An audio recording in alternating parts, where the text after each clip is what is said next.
Assalamualaikum warahmatullahi wabarakatuh. Perkenalkan, nama saya Atila Eka Aprilia dengan NIM 22014227071. Di sini saya akan menjelaskan tentang krisis identitas, apa itu krisis identitas, dan juga solusi untuk mengurangi angka krisis identitas. Pertama-tama, kita harus tahu apa itu kasus krisis identitas.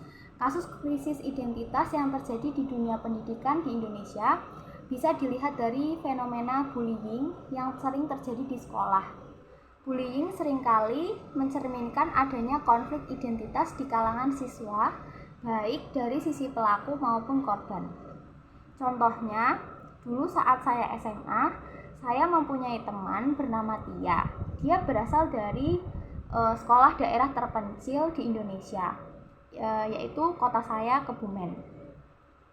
Lalu dia pindah ke kota besar untuk melanjutkan sekolah karena ayahnya pindah tugas kerja, jadi dia pindah ke kota besar untuk melanjutkan sekolah SMA-nya. Di sekolah barunya, Tia sering diolok-olok oleh teman-temannya karena aksen bicara bahasa ngapak dan kebiasaannya dianggap kuno atau kampungan.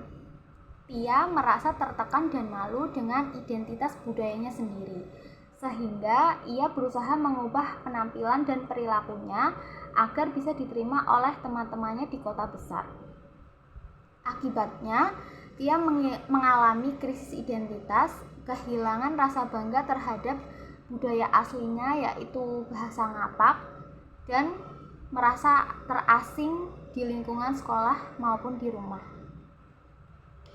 Nah, jadi teman-teman semua, ini merupakan contoh dari krisis identitas di dunia nyata, bahwa bahasa ngapak ini sering didiskriminasi dan bahkan sering diolok-olok.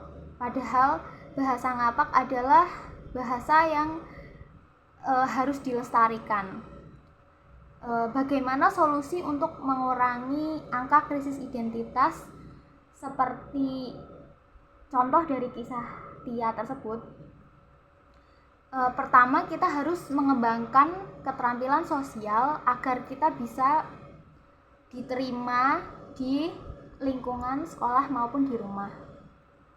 Kita juga harus mempunyai rasa percaya diri terhadap budaya kita sendiri. Kita tidak perlu malu dengan budaya kita sendiri. Contohnya budaya saya adalah budaya bahasa ngapak.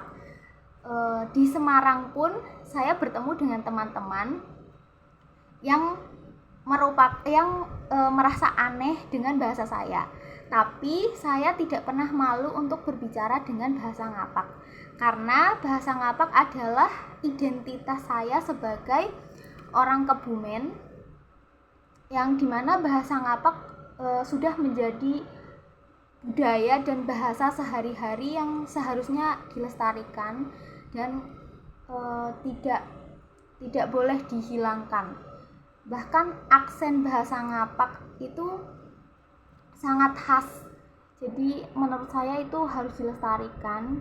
Kita harus bangga dengan budaya kita sendiri, harus mempunyai rasa percaya diri terhadap budaya kita sendiri, dan kita juga harus bangga terhadap budaya kita sendiri, karena budaya kita ini bisa membawa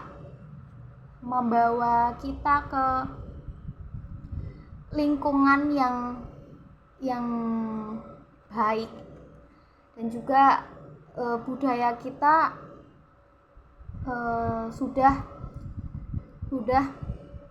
terasa jauh, jadi memang harus segera dilestarikan. Dan saya sebagai orang Kebumen merasa bangga ketika saya berbicara dengan bahasa ngapak, meskipun terdengar aneh oleh orang-orang yang mungkin tidak terbiasa dengan bahasa ngapak, tapi saya sangat bangga dengan bahasa saya sendiri.